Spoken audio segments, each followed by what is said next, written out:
አሁን ለጠየቁ ብቻ መልስ። የኢሳ ሐዋርያቶች ስንት ነበሩ? 12 12 ለምንድን ነው 12 የሆኑት? እሱን እንግዲህ ያው እኔ አላውቅም ለምን እንደሆነ። ኦኬ ከ12ቱ እስቲ ቢያንስ አንዱን ስም ብቻ ንገረኝ። ማን ይባላል ከ12 አንዱ?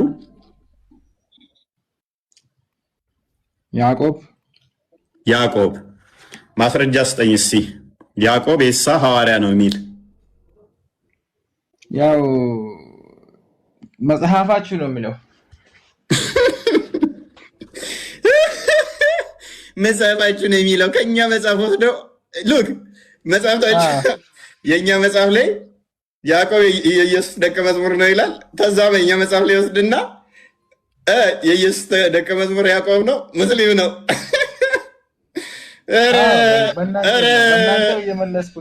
እኔ እኮ እስልምና በቃ እድሜ ልክን ፕራንክ የሆነ ሃይማኖት ነው። እሱን አንተ ያልከው እስልምና አይሳደብም። እሱን አንተ ያልከው እኔ እኮ ተሳደብ አይደለም ያልኩት፣ ፕራንክ ነው። በቃ የራሱ እኮ ፕራንክ ነው እያደረጋችሁ ያለው። የኢሳ ሐዋርያ ማን ነው? ለምሳሌ ከ12ቱ አንዱ ያዕቆብ ነው። ኦልራይት ያዕቆብ በመልእክቱ ምዕራፍ 1 አንድ የክፈተስ ማን እንደጻፈው የማይታወቅ መጽሐፍ እኮ ያንተ መጽሐፍ ነው። ራስ ነገርከን እኮ መጽሐፍታችሁ ብለህ ራስ ምን እየነገርከን ነው? መረጃ እየነገርከን ነው። ያዕቆብ በመልእክቱ በመጀመሪያ ሲጀምር ገና ምን ብሎ እንደሚጀምር ላሳየህ። የእግዚአብሔር የጌታ ኢየሱስ ክርስቶስ ባሪያ ያዕቆብ ለተበተኑ ለ12ቱ ወገኖች ሰላም ለእናንተ ይሁን። ራሱ ለማን ባሪያ ነኝ ብሎ የሚጽፈው? ለኢየሱስ ክርስቶስ። የኢየሱስ ክርስቶስ ባሪያ ተብሎ ነው እንጂ አላለም። ተብሎ ነው አላለም። ተብሎ ነው አልኩ።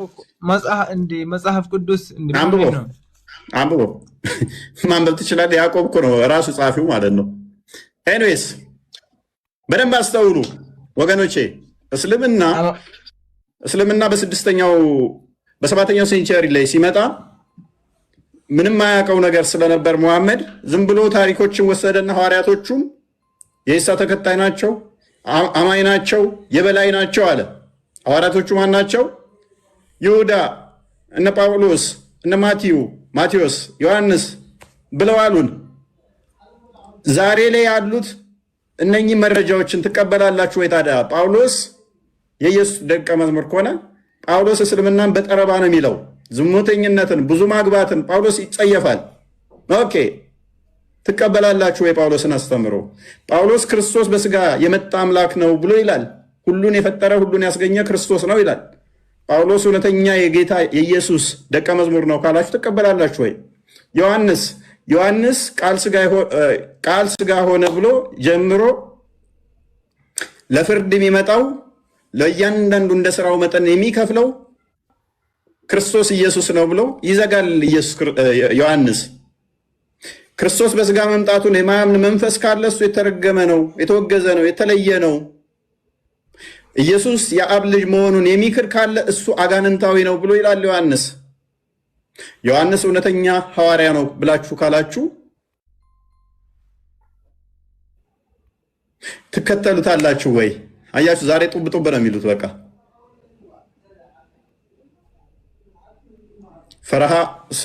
ፈረሃ ነው የሚለው። ሰላም አመሸክ። የምር እፋይና ግን ብዙ ጊዜ ያስገባኝ ብዬ ጠይቄ ዛሬ እግዚአብሔር ይመስገን አስገባኝ። ያ ነኛ እንዴት ነህ? ይመስገነው። ክርስቲያን ሙስሊም? እኔ ክርስቲያን ነኝ። ፈራህ የልጄ ስም ነው። ፈረሃ ማን ነው የሚለው? ፈረሃ ሰላህ ሰዲቅ ምን ማለት ነው?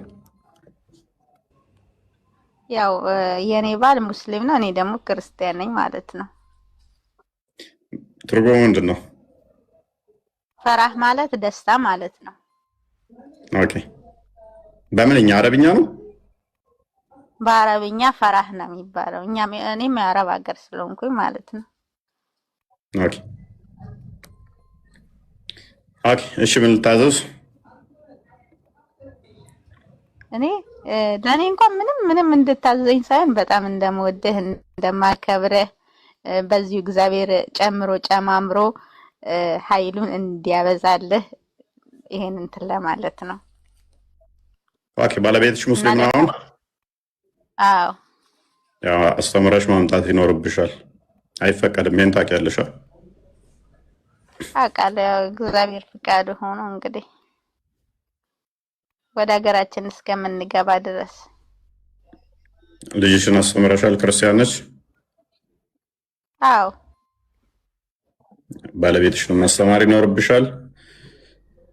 ግዴታሽ ነው፣ አሊያም አይቻልም። አይ እስቲ እንደ እግዚአብሔር ፍቃድ ነው የሚባለው። ያው ሰው ሀገር ሆነ እንግዲህ ያው ሀገርን አይነ እንጂ ነገሮች የምትወስነው ሰው ሀገር ላይ ትንሽ ይከብዳል። ከሃይማኖት የሚበልጥ የለም። የሰው ሀገር እኛ ሀገር የሚባል ነገር የለም። ነገ እንሞት ዛሬ አናውቀው። ያው በእርግጥ እኔ ሁለቱንም ልጆቼን ክርስትና አስነስቻቸዋለሁኝ። ግን ያው ትንሽ ያው እንግዲህ እሺ አንተ የምትመክረኝ ነገር ካለ ያ ጥያቄዎች ካሉ በውስጥ አናግሪን። ጥያቄ እንዲመለስ ለሚፈልገው ካለ እንትን በይ። እሺ እሺ እሺ። አመሰግናለሁ። እኔ ጌታ ወይ ፈራህ አትውረጂ። ፈራህ አቤት አትንቀልቀል። ባልሽ እኮ ተረጋጋ። ታዲያ ለማስያዝ አንቺ ስራ ጠብቅ። እስኪ ሰው ቤት ገብተህ እንትን ትላለህ። እኔስ በቃ በውስጥ እንትን በይልን ወይም ቃል ጻፊለት። ቃል ይታይሻል፣ እዚህ ጋር ያግዝሻል። ለሌላ ማንም እንዳትጽፊ እንትን በይ። እኔስ የትኛው ነው ቃል? ያው ከጎንሽ የመጀመሪያው ላይ አለ። እሺ የመጀመሪያው ላይ እሺ። ያ ወይንም ቤላን ጻፊላት። እሺ አመሰግናለሁ። ፈየ መልካም ከሰውኛ ያዳምጣል ወይም እዛው ተወኝ ላዳምጥ። እሺ መልካም ነስር እንኳን ደህና መጣ። እሺ እንኳን ቆያችሁ። ሰላም ነው? ይመስገነው። እንዴት ነህ? አለን አልሐምዱሊላህ። መልካም ሐዋርያት የሚባሉት የማን ተከታይ ናቸው? የኢሳ አለይሂ ሰላም ተከታዮች ናቸው። ሙስሊሞች ናቸው። ኦኬ ስንት ናቸው? ቁጥራቸው አይታወቅም። እነማን ናቸው? ስማቸውም አይታወቅም፣ አልተገለጸልንም። እናመሰግናለን። ሉክ ግዴታቸው አይደለም። ቁርአን ላይ የዝርዝር ግዴታ ይላል። ሉክ ስማቸው አይታወቅም፣ ቁጥራቸው አይታወቅም። በደፈናው ሙስሊም ናቸው። ማን እንደሆነ ማታውቀውን ዝም ብለህ ተነስተህ ሙስሊም ነው። ማን ነው አይታወቅም። የእድር መዝገብ አይደለም። ቁርአን የእድር መዝገብ አይደለም። የእድር መዝገብ አይደለም። አውሻውየው 223ን ክፈትልኝ። የእድር መዝገብ መሆኑን ላሳየህ። በደንብ አስተውሉ። አይ እገሌ ገሌን ወለደ እገሌ ገሌን ወለደ የሚለው ባይብል ላይ ነው ያለው፣ ቁርአን ላይ አይደለም። አይ ላሳየህ አይደለ? ሴቶቻችሁ ለእናንተ እርሻ ናቸውና እርሻችሁን በፈለጋችሁት ሁኔታ ድረሱ። እንዴት ማስወለድ አይ እንዴት ማረስ እንዳለብህ እንኳን አደንግጥ። አደንግጥ። የቅድሙን ጥያቄ ለምን አደንግጥ። ሎክ እንዴት እንደሚፈራ አትፍራ። ከስረና በደንብ ታዳምጣለህ። የእድር አይደለም ማለት እድር ቤት እንደውም ሴትን ልጅ እረስ ብሎ አያወራም። እድር ቤት ስለ እርሻ የሚወራበት ሴትን ልጅ እንደ እርሻ ቆጥሮ እርሻ ነች ረሳት የሚል መጽሐፍ እስልምና ነው። 33 አንዴ ክፈተው። ስለ እርሻ የሚያወራ ሃይማኖት ውስጥ ተቀምጠ ስለዚህ ጉዳይ ጽፎ ስለ ሐዋርያቶቹ ሲጠየቅ ወገቤን ራሴን ይላል። አስጠጋልን ወገቤን ራሴን ይላል። እናንተ ያመናችሁ ወይ መድረሱን የማትጠባበቁ ስትሆኑ ወደ ምግብ ካልተጠራችሁ በስተቀር የነቢዩ ቤት በምንም ጊዜ አትግቡ። ቤቴ አትምጡብኝ። ልክ እንደ ስስታም እንደ ቆንቋና ሰው ለድግስ ልክ እንደ ማህበር አይደለም ማልካ ለድግስ ካልተጠራችሁ በስተቀር ቤቴ እንዳመጡ በተመገባችሁ ጊዜ ወዲያውኑ ተበተኑ። ማህበር ነው። ተበተን ስትባል የምትበተነው ጥቃሹሙ ጨርሰናል ተበተን ሲል ትበተናለህ። ለወግ የምትጫወቱ ሆናችሁ አትቆዩ። ማህበር ከተበተነ በኋላ ሂድ እንደሚባል ማለት ነው። ይህ ነቢዩን በእርግጥ ያስቸግረዋል፣ ከእናንተም ያፍራል። ራሱ እየነገራቸው ያስቸግረዋል፣ ያፍራል። ተበተን ከቤቴ ግን አላህ ከእውነት አያፍርም። ዕቃንም ለመዋስ በጠየቃችሁ ጊዜ ከመጋረጃ ኋላ ሆናችሁ ጠይቋቸው። ሚስቶቹን እንዳያዩበት እኮ ነው። ዘይነብን ያገባለታ ነው ይሄን ያወረደው። ሚስቱን እንዳያዩበት እኔ ቤት መታችሁ ዕቃ እንኳን ለመዋስ ከፈለጋችሁ ከመጋረጃ ኋላ ሆናችሁ ነው እንጂ መጣራት ያለባችሁ። መጋረጃ ከፍታችሁ ወደ ቤት እንዳመጡ። ይህ ለባሎቻችሁ ለልቦቻችሁ የበለጠ ንጽሕና ነውና ያለ መልእክተኛ ልታስቸግሩ ሚስቶቹንም ከእርሱ በኋላ ምንጊዜም ልታገቡ ለእናንተ አይገባችሁም። ከዚህ በላይ እድር አለ እንዴ? ሸንጎ ራሱ ከዚህ የእድር ቤት ይላል እንዴ? ኤኒዌይስ እድር ማለት ይሄ ነው። አሁን መልሰውና ቶፒኩ ላይ ሱራ 61 14 አንዴ ክፈተው እስኪ።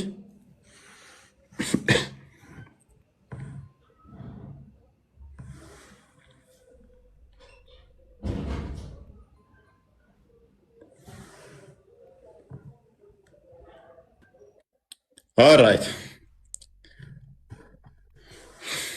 ኦኬ፣ እችን ክፍል አንብባት እስቲ። እናንተ ያመናችሁ ሆይ የመርየም ልጅ ዒሳ ለሐዋርያቶች አላህ በቤትም ሆነ ትፈራለህ? በቤት ሆነ ትፈራለህ? በቃ ነብዩን መስየው ነው። ነብዩ ጋር እየተመሳሰርኩባት ነው። ቡሃሪ 6982 ላይ ቡሃሪ 3 ላይ ነብዩ ሄራ ዋሻ ውስጥ ተጨምቆ ፈርቻለሁ እያለ ከድጃ ቀሚስ ውስጥ ነው የተወሸቀው። ፕሊስ የፈራው ነብይ ነው። ጅማቱ ውስጥ ከሚገጠር ድረስ ማጅራቱ ተገትሮ ሮጦ የመጣውና ቀሚስ ውስጥ ተገባው ነብይ ነው። ለምን ትፈራለህ? አሁን ግባ። ለምን በስድብ ለምን ትደበቃለህ? አሁን ግባ። ይኸው ግባ። ሐዋርያቶቹ እነማን ናቸው እኮ? ጥያቄ ምንድነው? ሐዋርያቶቹ እነማን ናቸው? ሐዋርያቶቹ በስም ተዘርዝረው አልተቀመጡም ቁርአን ላይ። ታዲያ ምን መልስ ማሰጠኝ ከሆነ ምን ትሰራለህ? ምንድነው ጥያቄ? አላቅም ከሆነ መልስህ ዛሲት አለቀ። ጨረስን። ጥያቄ ምንድነው? ጨረስና እስልምና እንዴ ምንም እኮ ጥያቄ ለራሱ ግልጽ አዳምጥ። እሺ ሎክ መልእክተኞች ብሎ የሚያላቸውን ሙስሊም ናቸው የሚላቸው መልእክተኞቹን እንኳን አያውቅም። ማታክ ከሆነ ስንት ናቸው አያውቅም። እነማን ናቸው አያውቅም። አዳምጥ። በስም የመዘርዘር ግዴታ የለበትም። ፕሊስ በቃ ከስሩን ድንቁርና እንዲህ ከተጠናወተ ከስሩን የሚከተላቸውን በደንብ አስተውሉ። እነማን ናቸው አያውቅም። ስንት ናቸው አያውቅም። ሙስሊም ናቸው ይላል። እነማ በማይታወቅ ሜዳ ላይ ማለት ነው። ምናል ድንቁርና ይምሯቸው እንድትጠናወተው ይዩት። ሱራ 12 111 አንዴ ክፈተው። እነኚህ ሐዋርያቶቹ የበላይ ናቸው መሪ ናቸው የተባሉት መልእክተኛ የተባሉት አይታወቁም። ቁርአን አያውቃቸውም ማለት ነው። እንደዛ ከሆነ ማታውቃቸውም ከሆነ ሰንበዲያውን ተነስቶ ፍቅር ሲዝማው እንደሚያደርገው የኢሳ እንደዚህ ፍቅር ሲዝም ናቸው ማንኛው ስትለው ስሙ አልተገለጸም። ስንት ናቸው ስትለው አይታወቁም። ማንም ክሌም አንተም ተነስታ ሃይማኖት መመስረት ትችላለህ። እንደዛ እያለ ማይታወቅ ሰውዬ ቁጥራቸው ማይታወቁ የዛሬ 1000 ዓመት ያህል እፎይ ላይቭ ላይ ቲክቶክ ላይ ያስተምራል ብለዋል። ማን ያለው እንደዛ? ስሙ አይታወቅም። ስንት ናቸው እንደዛ ያሉት? አይታወቁም። ነገር ግን ምን ብለዋል? እፎይ በቲክቶክ እንደዚህ ያስተምራል ብለዋል ብዬ መጽሐፍ ነው። ከዛ ወዲያ ደንቆሮ ህዝብ ተገኘ የሚከተለኝ እንደዛ ብሎ ያምንብኝና ይከተለኛል ማለት ነው። ማን ነው እፎይ በቲክቶክ ያስተምራል ያለው? ስሙ ማን ይባላል? አይታወቅም። ስንት ናቸው? አይታወቁም። እናንተ ሰዎች ግን ተምራችኋል? ኬጂ ራሱ ገብታችሁ ተምራችኋል?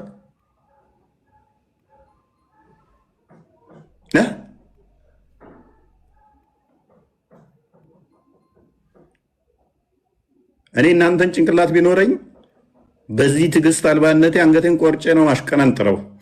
ሪከርዱን ሳየው እንደዚህ አይነት ስህተቶችን ተሳስቼ ባይ ቆርጬ መጠላው ነው ይመስለኝ።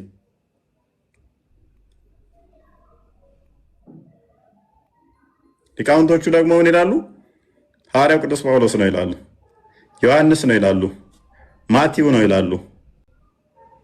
መጽሐፍቶቻቸው ደግሞ እስልምና ጠልዞ እንደሚጥል የሚያውቁ ደግሞ ምንም እንኳን ጳውሎስ የጌታ ደቀ መዝሙር ነው ቢሉም ሊቃውንቶቻችን ጳውሎስን ዝም ብለን እንስደበው። ቁርአናቸው ደግሞ ምን ይላል?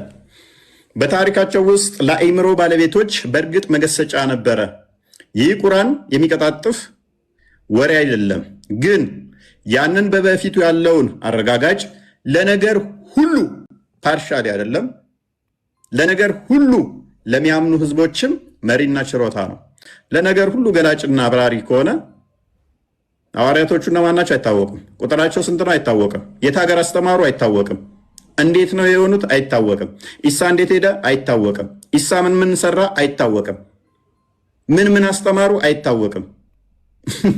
እንዴት ወሲብ ማድረግ እንዳለብህ፣ እቃ እንዴት መዋስ እንዳለብህ፣ ምግብ ለመብላት ቤት መቀመጥ እንደሌለብህ፣ ሴትን ልጅ እንደ ቁራሌ መለወጥ እንዳለብህ፣ ስድብ በደንብ ተጽፏል ቁርአን ውስጥ።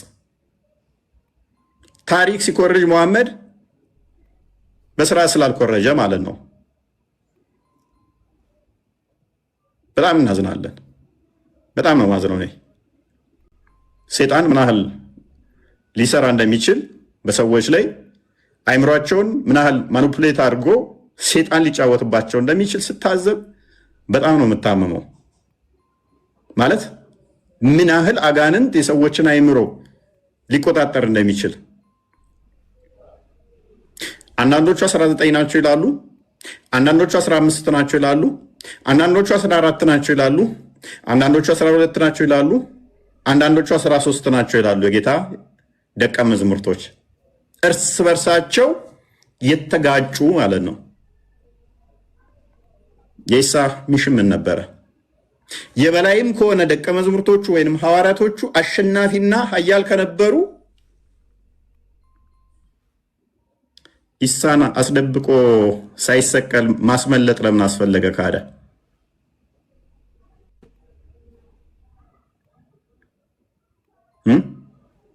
እነኚህ ደቀ መዛሙርቶቹ የበላይ ናቸው ከተባለ ሁለት ሆነው ሄደው እንዳስተማሩ ያምናሉ። ኦኬ፣ እንደዛ ከሆነ ደግሞ አንድ የጻፉትን አንጡ እስቲ። ሁሉም ያስተማሩ ክርስትና ነው አይደለም? ከክርስቲያኖች ታሪክ ከዓለም ታሪክ እንዴት እንደተገደሉ ማለትም እንዴት ሰማዕት እንደሆኑ ማንኛውም የትኛውም ከኤቴስቶችም ታሪክ ማምጣት ትችላላችሁ። ሁሉም የሚስማሙበት ክርስትናን ሲሰብኩ እንዴት እንደተሰቃዩ ይታወቃልና አንድ ማስረጃ ማምጣት አይችሉም። እነሱ አንድ ማስረጃ ማምጣት ስለማይችሉ በጨለማው በድፍኑ ስማቸውን አይናገሩም፣ ቁጥራቸውን አይናገሩም፣ ምን እንዳስተማሩ አይናገሩም፣ የት እንደኖሩ አይናገሩም። ዝም ብለህ የሆነ ዘመን ላይ ኢሳ የሚባል ሰው ነበረ፣ የእሱ ሐዋርያቶች ነበሩ፣ አማኝ ነበሩ፣ የበላይም ነበሩ። እስከ ዓለም ፍጻሜ ድረስ የእሱ ተከታዮች በዛው ይቀጥላሉ፣ አሸናፊ ሆነው እና ህዝብን አስተምረዋል። ሄደ እነማን ናቸው? አይታወቁም። እኔ ይህንን ጭንቅላት መቀበል የሚችል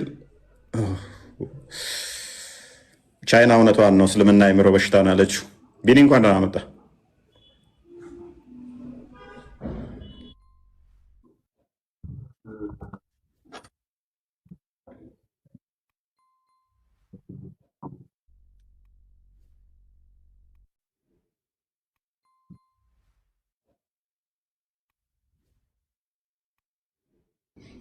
የሴት እድር ሊሆን አይችልም። ስለ ሴት የቆመ ሳይሆን ለወንዶች የቆመ ነው። በጣም በብዛት ማየት ይቻላልና የወንድ እድር ነው የሚባለው ራሱ መጽሐፉ ራሱ የወንድ እድር እንደሆነ በግልጽ ያሳያል። እስካሁን ስትናገረውም ነበር። ብዙ ማውጣት ይቻላል። በተለይ የሴቶች ምዕራፍ ተብሎ የተቀመጠ ላይ እዛ የወንድ እድር እንደሆነ ወይም የወንድ የበላይነትን የሚያስቀጥል መጽሐፍ እንደሆነ በግልጽ ያስቀምጣልና ወንድማችን አልተሳሳትክም። የወንድ እድር ስለሆነ የሴት እድር ሊሆን አይችልም። የሴት እድር የሚቆመው ለሴቶች መብት ነው፣ ሴቶች የሚሰባሰቡበት ነው። ቁርአን ደግሞ ለሴቶች መብት አንድም ቦታ ስላልቆመ የወንድ እድር ስለሆነ ስህተት ተናግረሃል ብዬ አላስብም። ለማንኛውም ይሄን ለማለት ነው። ቀጥሎ እፎይ። ያ በደንብ አስተውሉ። እንግዲህ እስልምና እንደዚህ ከሆነ ያለ መረጃ ላይ የተመሰረተ በእንደዚህ አይነት አቋቋም ላይ የቆመ ከሆነ ምንድነው እሱ ዋስትናችሁ ታዲያ?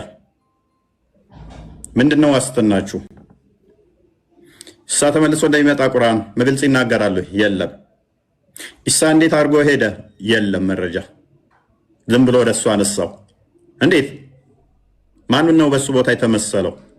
ከሐዋርያቶቹ አንዱ ነው ይሏቸዋል። የትኛው ሐዋርያ? ማን የሚባለው? አይ አንዱ በቃ ዝም ብለህ በደፈናው መን በቃ በደፈናው ዝም ብለህ መን። የዛሬ 10 ዓመት በፊት አንተ ያየኸው ወይ አንቺ ያየሽው ልጅ ዛሬ እኮ እጥስ ብሎ ሲል ወደ ሰማይ ዘሎ ተመለሰ ብልህ ማን ነው ብለሽ አትጠይቂኝም? እንዴት ማን ነው ማለታቸው አይቀርም። አይ በቃ እጥስ ብሏል። የዛሬ 10 ዓመት ብዙ ሰዎችን አይታችኋል። ከ10 ዓመት በፊት ደፈነው አስነጥሶ ወደ ሰማይ ደርሶ ተመልሷል። በቃ እመን እንደዛ ብዬ መጽሐፍ ጽፋለሁ። እመን ያውም ይሄ ታማኝ መሆኑ እናንተ ፈልጋችሁ ማድረስ እድላችሁ ሰፊ ነው። ምክንያቱም የዛሬ 10 ዓመት ላይ እናንተ ያያችሁት ካልኳችሁ በእርግጥም እናንተ አይታችሁታልና ማስታወስ ልትችሉ ትችላላችሁ። በጣም ፈጣንና አይምሮ ካላችሁ ሜቢ ጊዜ ፈጣን ብትሆኑ ማስታወስ ትንሽ ሊከብድ ይችላል። ሰማው ግን ይሻላል። ይሄ እንግዲህ አስቡ፣ በሺህ ዓመት ወደ ኋላ ተጉዘህ ስሙን ሳይነግርህ ቁጥራቸውን ሳይነግርህ ያስተማሩትን ሳይነግርህ የት እንደኖሩ ሳይነግርህ ሐዋርያቶች የሚባሉ አሉ።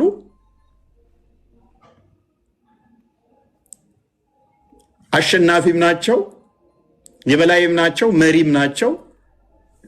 ሄደውም አስተምረዋል ይልሃል። ማን ናቸው? አይታወቅም ስማቸው። ስንት ናቸው? አይታወቅም ስማቸው። በስራቸው ተከታይ ነበር? አዎ ተከታይ ጭፍራ አላቸው፣ የበላይ ናቸው። እንደዛኛው ላይ ደግሞ ለምሳሌ አለ ያዕቆብ አለ። በምን አወቅ ያዕቆብ መሆኑን? ክፈታው ክርስቲያን ቪኪ መጽሐፍ ቅዱስ ላይ ያዕቆብ የኢየሱስ ተከታይ ነው ይላል። ታዲያ ያዕቆብ የኢየሱስ ተከታይ ነው ስላለ ሙስሊም ነው ማለት ነው እንዴ? ታሪክ ትኮርጅና መጽሐፍ ቅዱስ ላይ ዮሐንስ፣ ያዕቆብ፣ ጳውሎስ፣ ማቴዎስ ይላል። ስለዚህ እዛ ጋር ኢየሱስን ኢሳ ብለናል አደለ? እነኚህን ደግሞ ደቀ መዝሙርቶቹንም እንኮርጃቸው።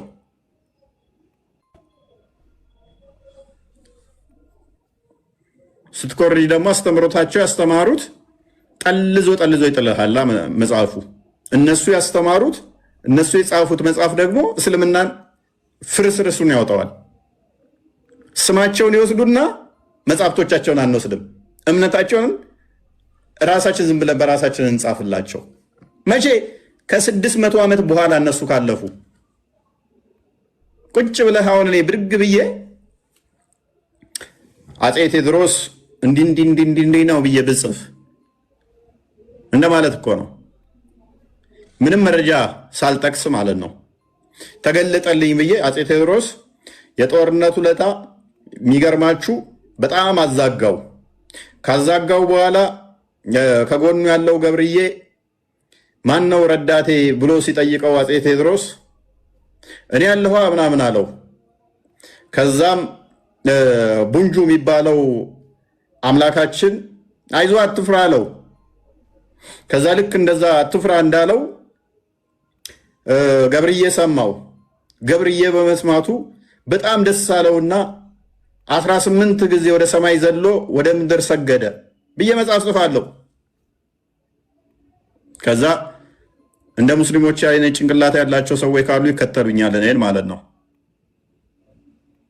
ኧረ ተው በአፄ ቴዎድሮስ ጊዜ የተጻፈው መጽሐፍ እንደዛ አይልም ብሎ ሲለኝ ተከታዮቹ ና ይኸው እፎይ የጻፈው መጽሐፍ ላይ እንደዛ ይላል። እፎይ እኮ በአፄ ቴዎድሮስ ጊዜ አልነበረም። ታዲያ ምን እኔና አፄ ቴዎድሮስ 150 ዓመት ሞላው እንዴ? 1980 ሶሪ 1868 አካባቢ ነው አይደለ ያረፈው ቴዎድሮስ 40 ዓመት 30 ዓመት 130 150 ዓመት አካባቢ ማለት ነው። ቅርብ ነች 150 ዓመት እንደዛ ብዬ ብጽፍ ቅርብ ነች። ማክሲመም 150 ዓመት ነው። ሙሐመድ እኮ 600 ዓመት ጋብ ያለውን ነው እንደዚህ ብሎ የጻፈው። እኔ 150 ዓመት ጋብ ብጽፍ ታዲያ እንደዛ ብዬ ምን ችግር አለ?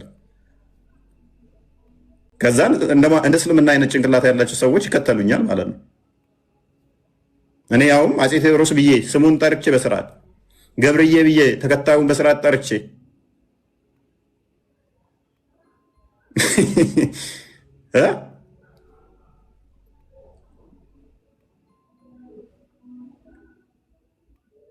ሙስሊም ስትሆኑ የማስተዋል ጭንቅላታችሁ ይወሰድባችኋል። ምክንያቱም ሴጣን በጣም ከባድ ነው።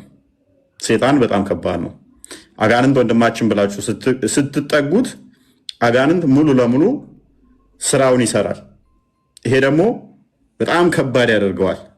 በጣም አደገኛ ነው እንደዚህ አይነት ነገር፣ በጣም አደገኛ ነው እንደዚህ አይነት።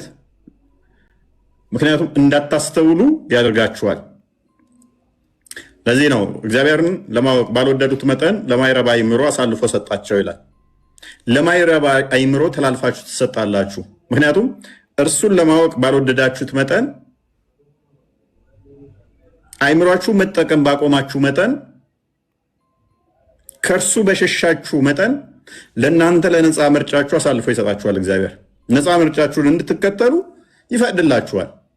ነፃ ምርጫችን አጋንንት ያስተማረው ነው ስትሉ ትከተሉ ዘንድ ይፈቅድላችኋል። ይሄ በጣም ከባድ ነው። አንድ ተፍሲር ክፈትልን እስኪ ቪኪ፣ ቆርጦቤን ክፈትልን። ሱራ 61 14ን ቆርጦቤ አይ ቲንክ 671 መሰለኝ።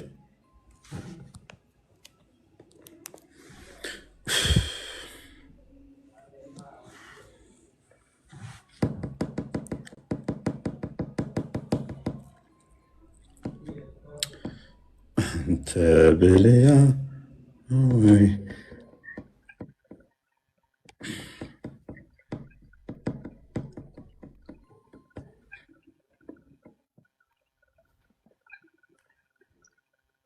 ስንተኛ ነበር? 61 14 እፎይ ለምን ትፈራለህ? ቆርጦቤን ትቀበላለህ? 2200 ሰው ባለበት አዋረድኩ እኮ። እውነት ነው። ነብይህ ሆኜ ነው። ቆርጦቤን አይታችኋል። እንደ ነብይ በነብይ ወጥቼ ነው። ቆርጦቤን ትቀበላለህ? ያው 2200 ሰው ባለበት እንግዲህ በደንብ አስመስክርሃል። ምንም እውቀት እንደሌለ ጎበዝ። ስድብ እንጂ እውቀት የለም። ጎበዝ። አሁን ግባ። እውቀት የለም። አስመስክር። እባክህ አሁን የተጠየቀውን ትመልሳለህ። አስመስክርሃል። በቃ ማውረድ ነው። ቆርጦቤን ትቀበላለህ ወይ? መልስ የሚመልስልህን ሰው ማስወረድ ብቻ ነው ያንተ እውቀት። አሁን ማንበብ ነው። ማንበብ እውቀት የለም። ጎበዝ። እንደዛ በማለት እውቀትን አታመጣውም። ነብይ ፕሊስ አሁን ተረጋጋና፣ ነብይህም መሀይም ስለሆነ እኛን እንዲጠይቅ ነው የታዘዘው። ሜቢ ማታውቅ ከሆነ ቡሃሪ 1913 ላይ ቡሃሪ 1913 ላይ እኔም ተከታዮቼ መሀይም ናቸው፣ እኛ የምናውቀው የመጽሐፉ ሰዎችን መጠየቅና በእነሱ መመራት ነው ብሏል። ይህም ደግሞ ሱረቱን ተረጋጋ፣ ሱራ 1094 ላይ ሙሐመድ ምንም አታውቅ ማንን ጠይቅ ተብሏል? የመጽሐፉ ሰዎች ደግሞ እነማን ናቸው? አይሁድና ክርስቲያኖች። አሁን ቆርጦቤን አንብብ እስኪ አንዴ ክፈትለት ቃል ማስረጋለት እችን አንብብ እስኪ። 200 ሰው ፊት ተዋርዳል። ዛሬ 661 71 ያሳይታል። ስድብ እንጂ እውቀት የለም ማለት ፕሊስ። ኧረ በእናትህ አንብብ ነው የተባልከው። ተረጋጋ። 671 ተጠየቅ እስኪ። ስላሴ ላይ አንብብ ተጠየቅ እስኪ። አንብብ እስኪ። ክርስትናን አስተምር እስኪ። ወንድ ነህ አንተ፣ እናት ወልዳለች። እስቲ አንብብ በእናትህ።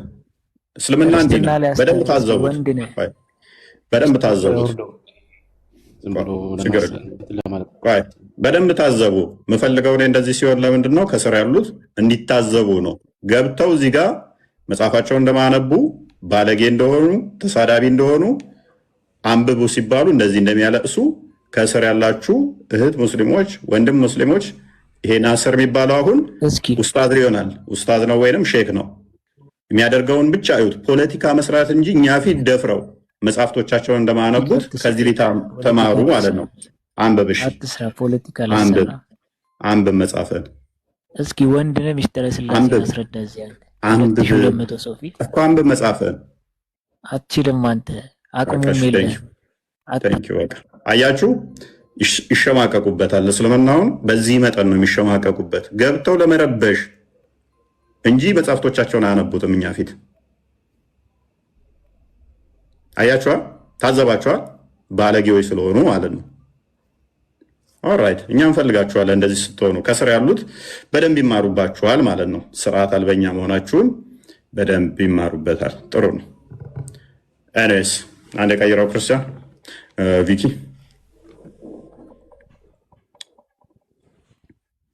አይዛ ድረስ መሄድ ይጠበቅብሃል ብለህ ነው። አውቶማቲክ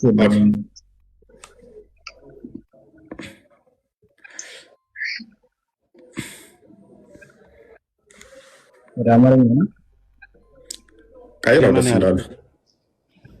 ጀመና ይሻላል። ጥሩ እንዲተረጉምልህ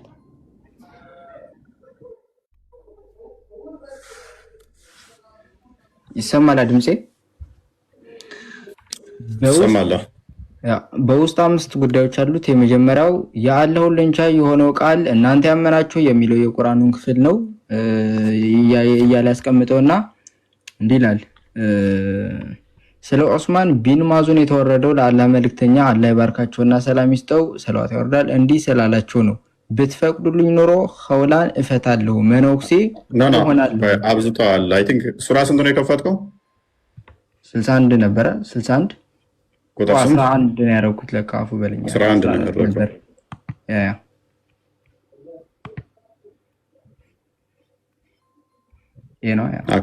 ያ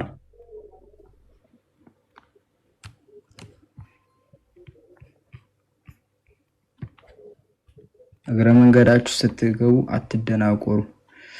እሺ ከስር ነው ወይስ ከመጀመሪያው ልጀምር? እሺ እንትኖቹን ያቸው ሙሉ ስላደረከው አላውቀውም። ከዚያም ሙሐመድ እንዲህ ያለ በአረፍተ ነገር ውስጥ በተዘዋዋሪ ትርጉም አለ ይላል። ሙሐመድ የእግዚአብሔር ረዳቶች ሁኑ በላቸው ይልና እግዚአብሔር የሚለው አላህ ነው። የኢየሱስ ጓደኞች እንደነበሩት ረዳቶች ሁኑ፣ እርሱም በእግዚአብሔር ጸጋ ረዳቶችና ደቀ መዛሙርቱ ነበሩ ይላል። ደቀ መዛሙርቱ የመልእክተኞቹ ልዩ ጓደኞች ናቸው። ማእመር እንዲህ ብሏል፣ ይህ የሆነው በአላህ ጸጋ ነው፣ ማለትም ደገፉት። እነርሱም 70 ሰዎች ነበሩ።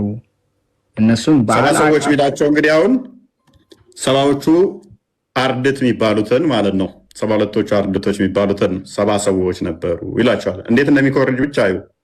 ዝቅ አድርገውና እነ ጳውሎስን ምናምን ያነሳል። ከዛ ከላይ ዝቅ አድርገው ኖ ወደ ታች ተቃራኒ ያው እንዲህ ይላል። አላህ በኢሳ ዘመን ያመኑትን ሙሐመድን በካዲዎች ላይ እንዲያሸንፉ በማድረግ ረዳቸው ይልና እንዲህም ተብሎ ነበር፣ አሁን ሙስሊሞቹ ከሁለቱ የተሳሳቱ ቡድኖች ጋር ደግፏቸዋል። አላህ ነበረ ከዚያም ወደ ላይ ያሉትን የአላህ ልጅ እግዚአብሔርን ወደ ራሱ አስነሳው ይላል። የእግዚአብሔር ልጅ ነበር፣ አላህ ወደ ራሱ አስነሳው። ከፍ አድርገው ያው ደቀ መዛሙርቱ አጥቷቸዋል። እሱ ጋር አንብበው ኢየሱስ ኖ እሱ ጋር ያለውን አንብበው። አንተን የጨመርኩበት ምንድነው ፎንት ሳይዝ። ኦኬ አንብበው። እሺ ይታያችኋል። እሺ ኢየሱስ ወይም ኢሳ ኢብኑ ሻቅ እንዲህ ብሏል። የታሪክ ምሁሩ ኢሳ ከደቀ መዛሙርቱና ከተከታዮቹ መካከል የላካቸው ጴጥሮስና ጳውሎስ ወደ ሮም፣ እንድሪያስና ማቴዎስ ወደ ህዝቡ የሚበሉበት ምድር ወደሚበሉበት ምድር ህዝቦች ወደሚበሉበት ሰው ወደሚበሉበት ማለት ነው። ህዝቡ ወደሚበላበት ቦታ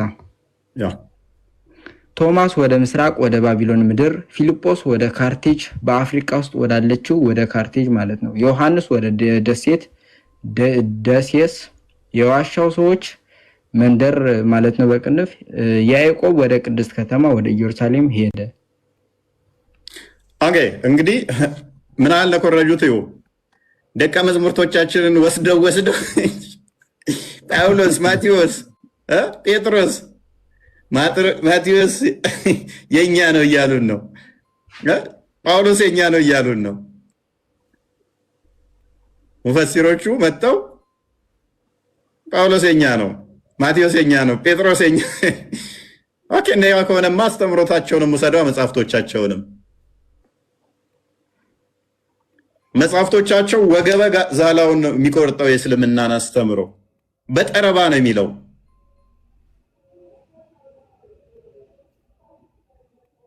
አሁን ላይ ያሉ የጳውሎስ አስተምሮ እስልምናን እንደሚያፈርስ ሲያውቁ ምን ያደርጋሉ? ጳውሎስን ውሸታም ነው፣ ቀጣፊ ነው፣ እንደዚህ ነው ብለው ጳውሎስን ሲሰድቡ ይውላሉ። ወደ 30 በላይ የሆኑ ሊቃውንቶቻቸው ጳውሎስ እውነተኛ ነው ብለው ያምናሉ። ዛሬ ያሉ ቀጣፊዎቹ፣ ወራዶቹ፣ ውሸታሞቹ ግን የጳውሎስ አስተምሮ ከእስልምናን የሚያፈራርስ መሆኑ ስለሚያውቁ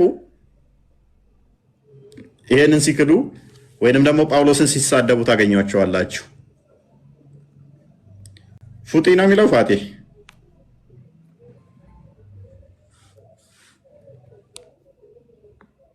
ፉጢ ሙስሊም ክርስቲያን ሰማል።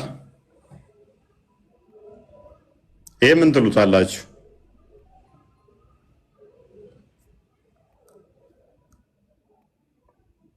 ይሄንን አስተምሮ ምንድነው የምትሉት?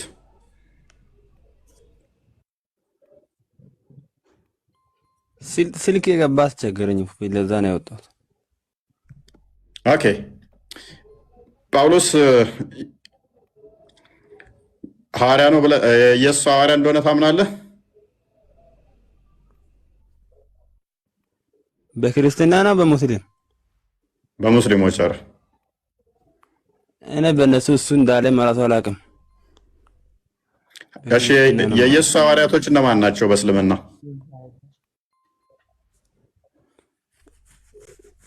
እዛ ጋር እሱ አንድ እሱን ብቻው ነብይ ብሎ አይደለም የሚያምኑት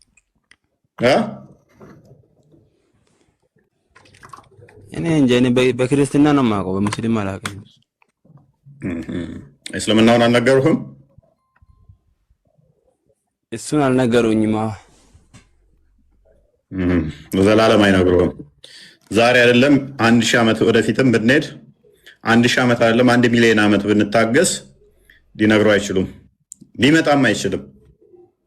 ጳውሎስ ነው እንዳይሉ አሁን ተሸማቀውበታል። ምክንያቱም የጳውሎስ አስተምሮ እስልምናን የሚያፈራርስ መሆኑን ስላሳየን፣ ደጋግመን ስላሳየን። አይ ቲንክ ፉጢ ሙስሊም አትመስለኝም ቢኒ፣ ምክንያቱም አይኮኑም አላመሰለሽ። ፉጢ ሙስሊም ነሽ?